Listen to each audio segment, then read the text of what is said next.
অস্ট্রেলিয়ার পর এবার সংযুক্ত আরব আমিরাতে পবিত্র রমজান মাসের শেষের চাঁদ অর্থাৎ শাওয়াল মাসের চাঁদ দেখা গেছে। বিষয়টি নিশ্চিত করেছেন আন্তর্জাতিক জ্যোতির্বিজ্ঞান কেন্দ্র। তারা জানিয়েছেন আবুধাবিতে অবস্থিত খতম অ্যাস্ট্রোনমিক্যাল অবজারভেটরি থেকে স্থানীয় সময় 18 মার্চ দুপুর 1টায় চাঁদ দেখা গেছে। এই পর্যবেক্ষণ কেন্দ্রটি আন্তর্জাতিক অ্যাস্ট্রোনমি সেন্টারের অধিভুক্ত। চাঁদের ছবি তোলার সময় সূর্য থেকে দূরত্ব ছিল 9.2 ডিগ্রি এবং চাঁদের বয়স ছিল -15 ঘন্টা 23 মিনিট, যা জ্যোতির্বৈজ্ঞানিক হিসাব অনুযায়ী গুরুত্বপূর্ণ একটি পর্যবেক্ষণ। বিশেষজ্ঞরা বলছেন এই ধরনের বৈজ্ঞানিক পর্যবেক্ষণ ঈদ উল ফিতর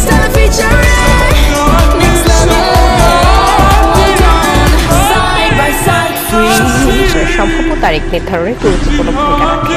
যদিও চূড়ান্ত সিদ্ধান্ত সাধারণত সংশ্লিষ্ট দেশের চাঁদ দেখা কমিটি ঘোষণা করে থাকে।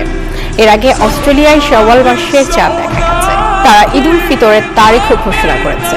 দেশটির রাষ্ট্রীয় সংস্থা অস্ট্রেলিয়ান ফতোয়া কাউন্সিলের তথ্য মতে 1447 হিজরি সালে রমজান শেষ হবে বৃহস্পতিবার অর্থাৎ 19 মার্চ।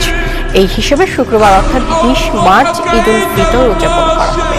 এই অবস্থায় বাংলাদেশে ঈদ উল ফিতর কবে, এই প্রশ্নের চূড়ান্ত জবাব পাওয়া যাবে 19 মার্চ সন্ধ্যায়।